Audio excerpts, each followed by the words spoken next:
There are around 429 precolonial Agikuyu items in the British Museum. The collection ranges from pottery, clothing, ornaments, drinking gourds, cowbells, and bags. This video will only go through a collection of bags in the museum. This is what our mothers used to use back in the day. In Kenya they are called Kiondo. I wonder if they are still around.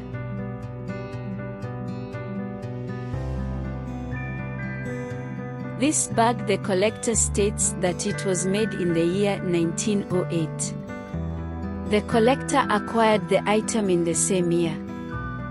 The collector states that it is made from an unspecified tree bark material.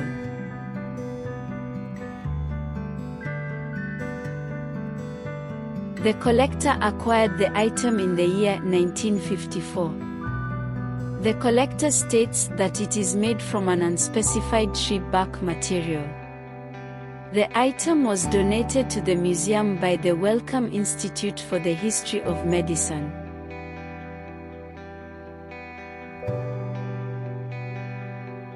The collector states that this bag was made in the year 1902.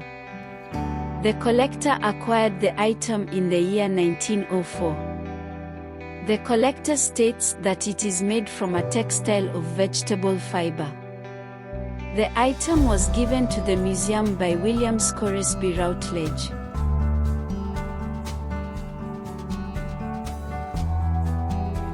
The collector states that this bag was made in the year 1908.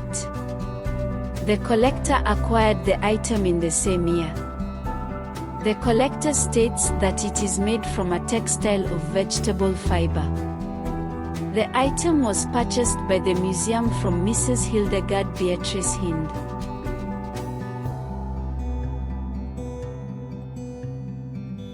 The collector acquired the item in the year 1953. The collector describes the bag as a fiber-plated basket, a deep hemisphere, brown with stripes of darker brown, with two carrying loops of blue cotton.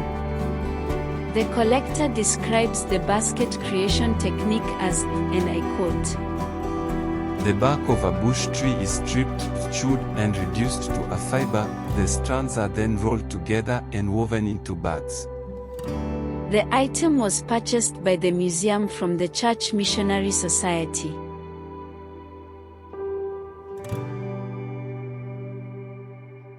The collector states that this basket was made between the years of 1897 to 1904.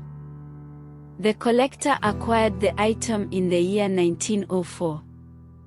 The collector states that it is made from bark fiber. The item was purchased by the museum from Mrs. Hildegard Beatrice Hind.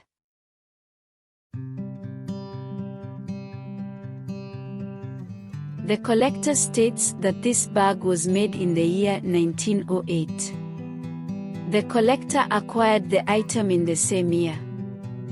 The collector states that it is made from skin.